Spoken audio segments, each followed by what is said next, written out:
안녕하세요. 부크닉입니다. 오늘은 세계 명작 속 잊을 수 없는 첫 문장들을 함께 읽어보려 합니다.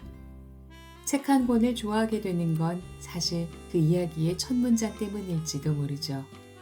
짧은 한 줄이 마음을 붙잡고 그 한 줄을 따라 우리는 어느새 이야기에 빠져들게 됩니다. 오늘 소개할 책은 김규회 역금 끌리는 책에서 펴낸 한국인이 사랑한 세계 명작의 첫 문장입니다. 오늘 엄마가 죽었다. 어떤 책인지 아실까요? 바로 알베르 까미 이방인의 유명한 첫 문장이죠. 이처럼 이 책은 오래도록 기억에 남은 전 세계 명작들의 시작을 모아 그 감동을 다시 들려줍니다. 더불어 그 책에 담긴 의미와 배경까지 함께 소개하고 있어 읽는 재미가 더해지죠. 오늘은 그 짧은 문장들을 따라가며 우리가 사랑했던 이야기들의 시작을 다시 만나보려 합니다. 빛나는 첫 문장들과 함께 조용한 문학여행을 떠나볼까요?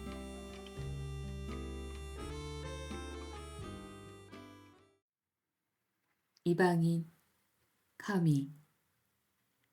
오늘 엄마가 죽었다. 아니 어쩌면 어제인지도. 양로원으로부터 한 통의 전보를 받았다. 모친 사망, 내일 장례식, 삼가 애도함. 그것만으로는 알 수 없었다. 아마 어제였는지도 모르겠다. 작품집 이방인. 카미의 27살 때 작품. 발표된 것은 2년 후인 1942년이다. 메르소는 프랑스 식민지의 알제리의 수도 알제에서 셀러리맨으로 산다. 메르소는 마렌고의 양로원에서 보낸 엄마의 죽음을 알리는 전보를 받고 양로원으로 간다. 장례식을 마치고 알제로 돌아온 메르소는 해수욕을 하고 여자친구 마리 카르도나와 희극 영화를 보고 하룻밤을 함께 보낸다. 어느 날 메르소는 마리와 함께 같은 아파트에 사는 레몬 친구의 별장에 간다. 그곳에서 우연히 불량배의 싸움에 휘말려 레몬을 다치게 한 아랍인을 권총으로 죽이고 만다. 메르소는 재판에서 마치 이방인처럼 담담하게 죄를 인정한다. 재판관이 살인 동기를 묻자 메르소는 태양이 눈부셔서 라고 답한다. 메르소는 사형 판결을 받지만 속죄 기도를 거부한다. 오히려 나의 처형에 많은 사람들이 모이고 나를 증오하고 규탄하는 것만이 나의 바람이다 라고 외친다. 알베르 까미. 알제리 몽드비에서 이주민 가정의 둘째 아들로 태어났다. 제1차 세계대전에 참전했던 부친이 전사하자 홀어머니 쓰라에서 가난한 어린 시절을 보냈다. 알제대학 철학과에 진학했으나 지병인 결핵으로 교수가 될 것을 단념하고 졸업 후 1938년 알제 레피블리킹에서 신문기자 생활을 했다. 제2차 세계대전 중에는 저항운동에 참가해 레지스탕스 기관지 콩바의 주피를 맡았다. 1942년 7월 프랑스는 독일군 점령하에 있었는데 이방인을 발표하면서 일약 문단의 총화가 되었다. 그 후 패스트로 명성을 한층 더 얻었다. 1957년 노벨문학상을 받았다. 1960년 최초의 장편소설 최초의 인간을 집필하기 시작했을 즈음 교통사고로 세상을 떠났다. 다른 작품, 다른 첫 문장. 패스트. 이 연대기가 주제로 다루는 기이한 사건들은 1904 X년 우랑에서 발생했다. 일반적인 의견에 따르면 흔히 볼 수 있는 경우에서 좀 벗어나는 사건치고는 그것이 일어난 장소가 어울리지 않는다는 것이었다. 설국. 야스나리. 국경의 긴 터널을 빠져나오자 눈의 고장이었다. 밤의 밑바닥이 하얘졌다. 신호소에 기차가 멈춰섰다. 작품 설국. 일본어 설국은 눈이 많이 오는 고장이나 그 지방을 일컫는 말. 아시아에서 두 번째로 노벨문학상을 받은 작가의 소설이다. 1935년부터 12년 동안 집필한 작품으로 근대 일본 서정소설의 고전이라는 평을 받고 있다. 설국의 실제 무대가 니가타현 에치고의 유자와 온천이라는 사실은 나중에 밝혀졌다. 무의도식하는 시마무라는 설국을 여행하다 게이샤 고마코와 알게 된다. 시마무라는 서양 무용에 취미를 둬 간간히 비평투의 글을 발표하는 정도의 일을 하고 있다. 고마코는 춤선생의 아들 유키오가 병에 걸렸을 때 요양비를 벌기 위해 게이샤로 왔다는 소문이 있다. 그녀는 유키오에게 다가가지는 않는다. 또 다른 여인 요코는 애인 유키오를 간병하지만 결국 유키오는 죽는다. 시마무라가 고마코와 헤어지고 돌아가려고 할 때 마을의 영화상영 창고에서 화재가 발생한다. 그때 2층 관람석에서 요코의 몸이 아래로 떨어진다. 가와바타 야스나리. 일본 오사카시에서 태어났다.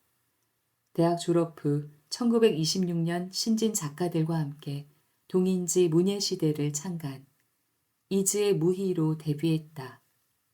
1937년 설국으로 문예 간담회상을 수상했다.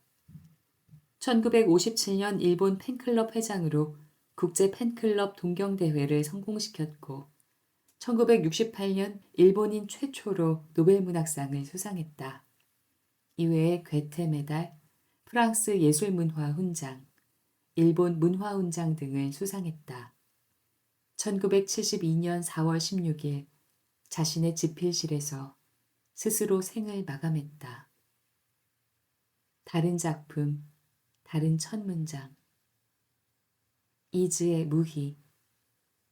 길이 구불구불해져서 겨우 아마기 고개에 가까이 왔다고 생각할 무렵 빛발이 삼나무 숲을 하얗게 물들이며 무시무시한 빠르기로 산기슭으로부터 나를 따라왔다. 변신. 카프카. 어느 날 아침 그레고르 잠자는 불안한 꿈에서 깨어났을 때 침대 속에서 한 마리의 커다란 해충으로 변해 있는 자신의 모습을 발견했다. 작품 변신. 1916년 작품. 주인공 이름 잠자는 체코말로 나는 고독하다라는 뜻이다. 그레고르 잠자는 어느 날 아침 갑자기 해충으로 변한다. 세일즈맨이었던 그는 그날도 출장을 갈 예정이었다. 해충이 된 잠자는 겨우 가족을 만나게 되지만 가족은 그를 성가신 존재로 취급한다. 집에 하숙인을 두게 되면서부터는 잠자는 방에서 나가는 것이 금지된다. 그러던 중에 여동생이 켜는 바이올린 소리에 끌려 가족들 앞에 나타나는데 그 추한 모습을 본 하숙인은 기겁하고 아버지는 분노한다. 잠자는 가족의 그러한 태도에 상처를 입고 자기 방으로 돌아가 살 기력을 잃고 서서히 죽어간다. 프란츠 카프카. 체코의 수도 프라하에서 부유한 유대계 독일인의 아들로 태어났다.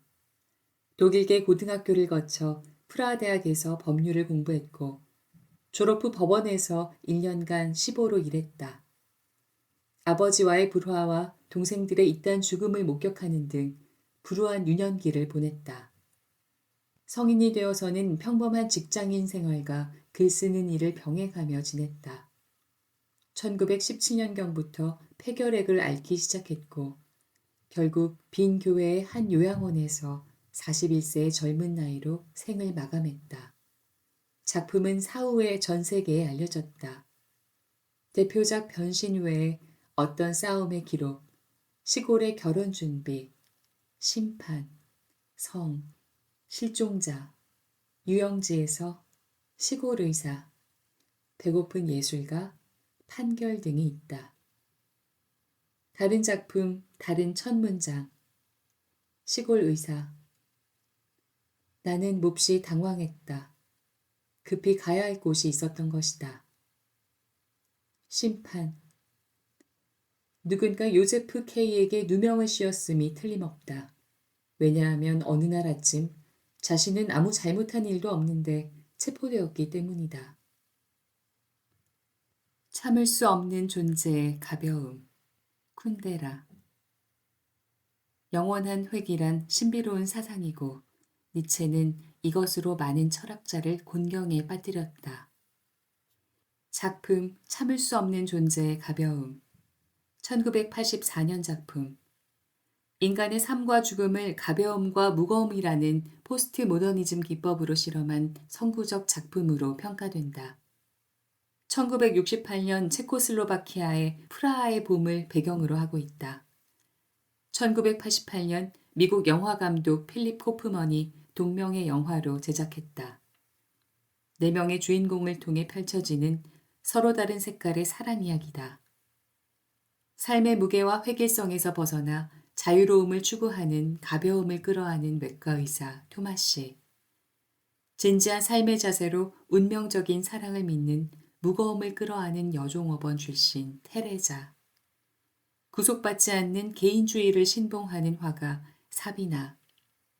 사비나 애인인 대학 교수 프란츠. 토마시는 테레자와 사비나를 동시에 사랑하면서 자신의 정체성을 찾으려고 한다. 토마시와의 만남을 운명이라고 생각하는 테레자는 고향을 떠나 그의 집에 머문다. 진지한 사랑을 부담스러워했던 토마시는 끊임없이 다른 여자들을 만나고 질투와 미움이 뒤섞인 두 사람의 삶은 점차 무게를 더해간다. 소련군 탱크가 프라하에 밀려들어오자 토마시와 테레자는 스위스로 탈출한다. 테레자가 프라하로 돌아가기로 결심하자 토마시는 공산주의자들이나 반란군의 볼모가 되고 싶지 않음에도 결국 무거움을 받아들이고 테레자를 따라 억압의 세계로 들어간다. 한편 토마시의 연인 사비나는 끈질기게 자신을 따라다니는 조국과 역사의 그림자에서 벗어나 자유롭게 살고 싶어한다. 프란츠는 그런 사비나의 가벼움에 매료된다. 테레자는 끊임없이 다른 여자를 만나는 토마시의 가치관을 이해하지 못하고 갈등한다. 한편 자유분방하며 독립적인 삶을 영위하는 사비나는 조국 체코의 예술과 아버지, 애인 프란츠를 배신해야 하는 외로운 존재로 자신의 삶을 고수한다. 본문 중에서 역사란 개인의 삶만큼이나 가벼운, 참을 수 없을 정도로 가벼운, 깃털처럼 가벼운, 바람에 날리는 먼지처럼 가벼운, 내일이면 사라질 그 무엇처럼 가벼운 것이다. 밀란 쿤데라. 체코슬로바키아 브르노의 중산층 가정에서 태어났다. 아버지 루드비크 쿤데라는 체코의 유명한 음악학자이자 피아니스트였다. 프라하 카렐 대학에 진학해 문학과 미학 과정을 들었으며 프라하 공연예술대학 영화학부로 전공을 옮겨 영화 연출과 시나리오를 공부했다. 1950년 정치적 간섭으로 잠시 학업과 연구 활동을 중단했다.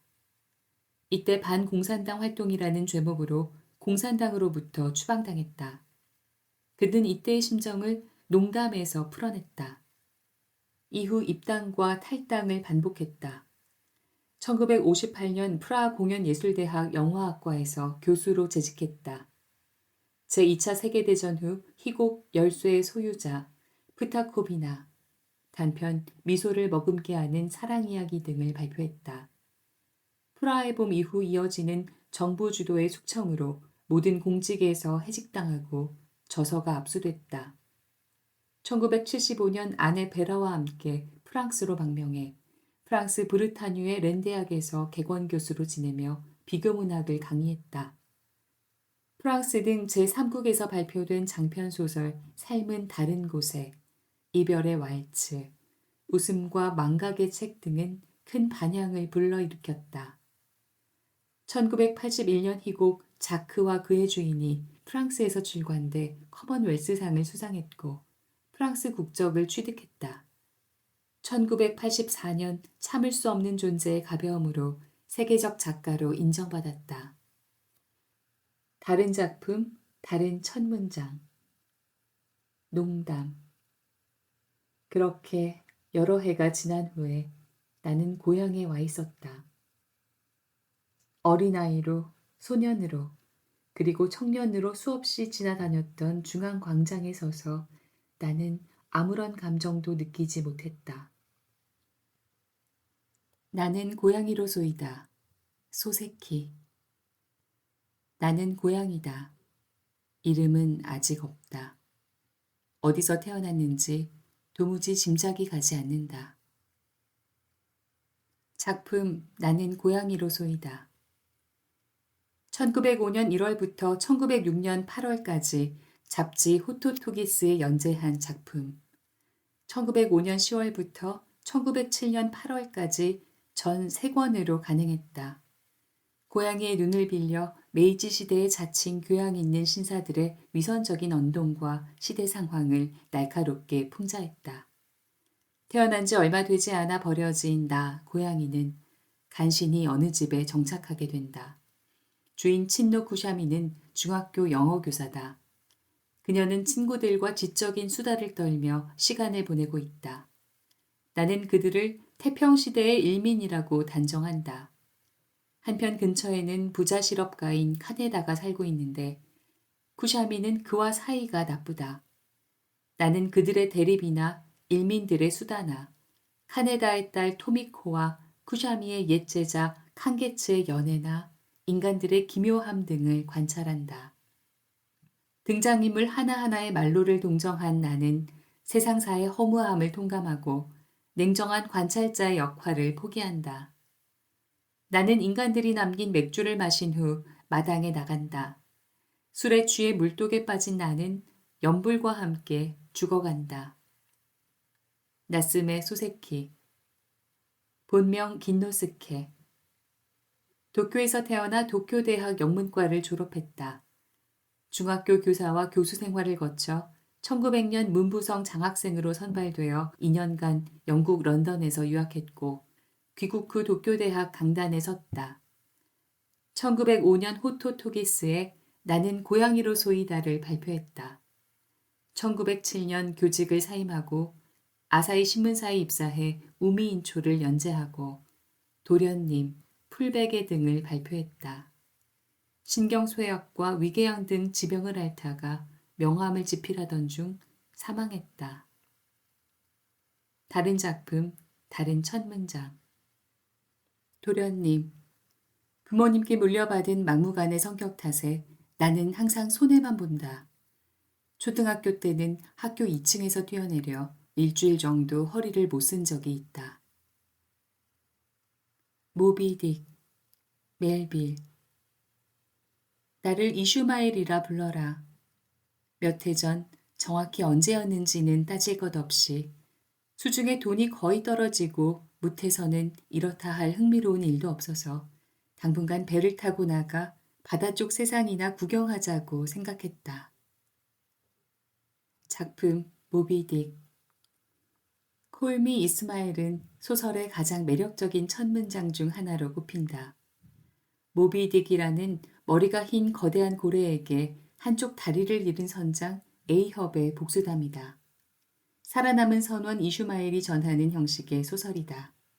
영화로도 상영됐다. 발표 당시에는 진가를 인정받지 못했으나 20세기에 재평가되면서 세계문학의 걸작으로 꼽힌다.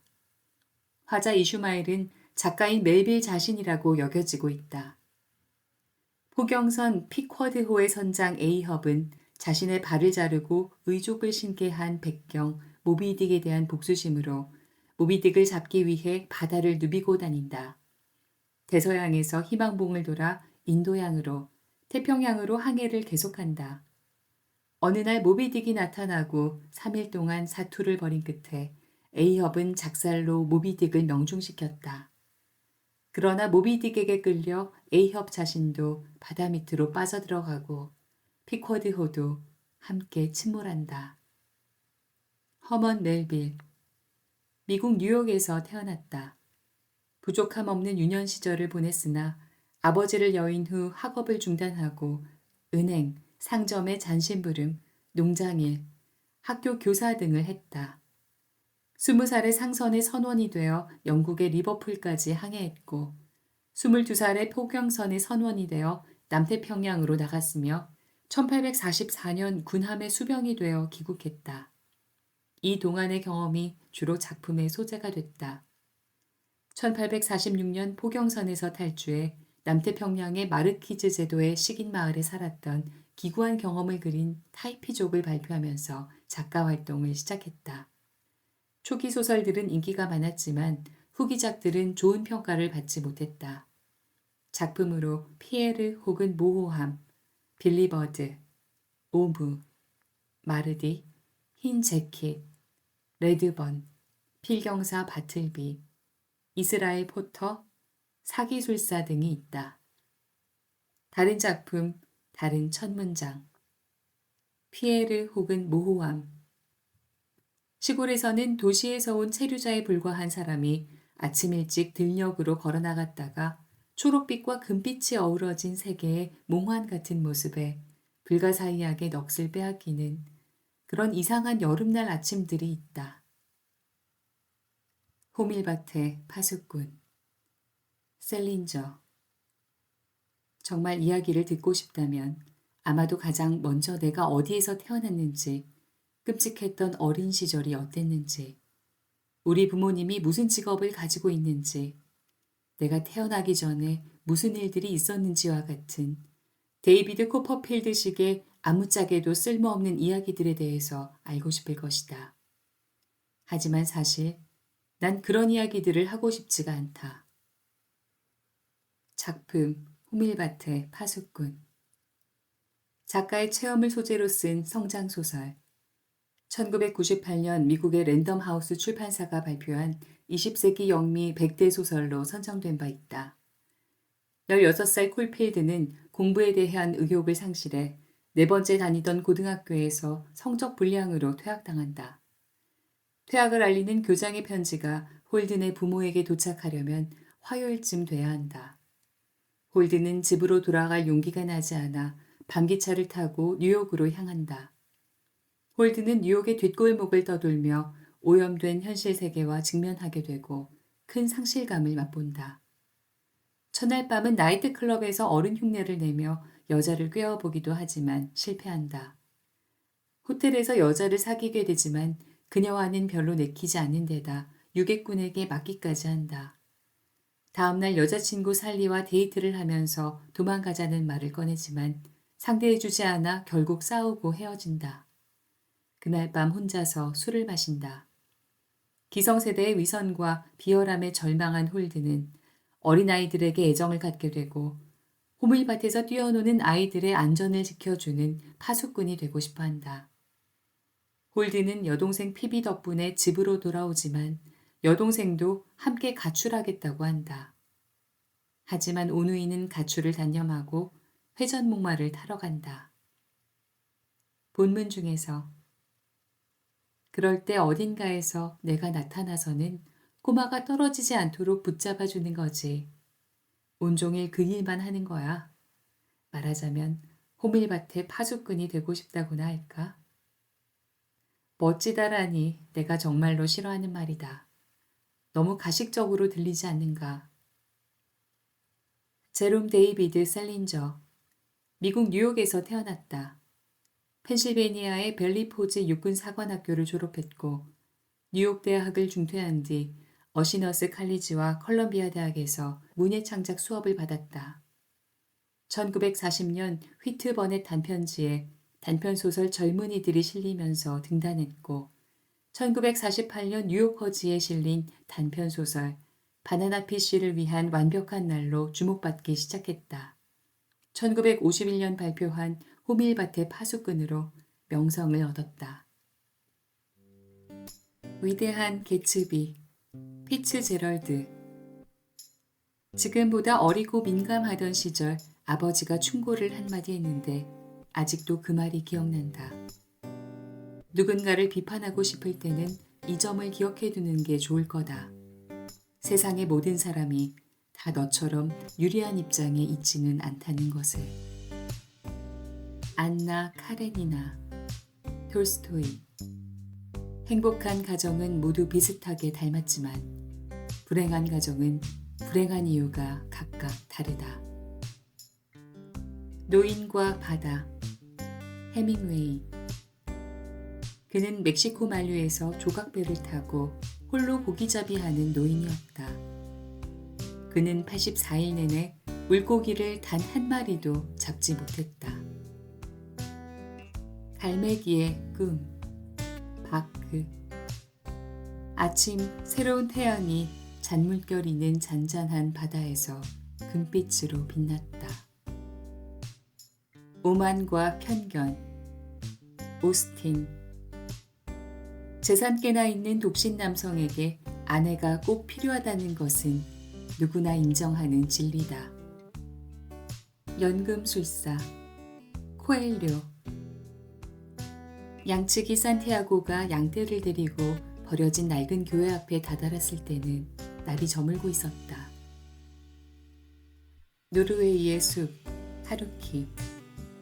나는 37살이었던 그때 보잉 747기의 좌석에 앉아 있었다. 그 거대한 비행기는 두꺼운 비구름을 뚫고 함부르크 공항에 막 착륙하고 있었다. 모모, 엔데. 사람들이 아주 다른 말을 쓰던 옛날 아주 먼 옛날 어느 따뜻한 나라에 크고 화려한 도시가 있었다. 데미안 헤세. 내 이야기를 하자면 훨씬 앞에서부터 시작해야 한다. 할 수만 있다면 훨씬 더 이전으로 내 유년의 맨 처음까지 또 아득한 나의 근원까지 올라가야 하리라.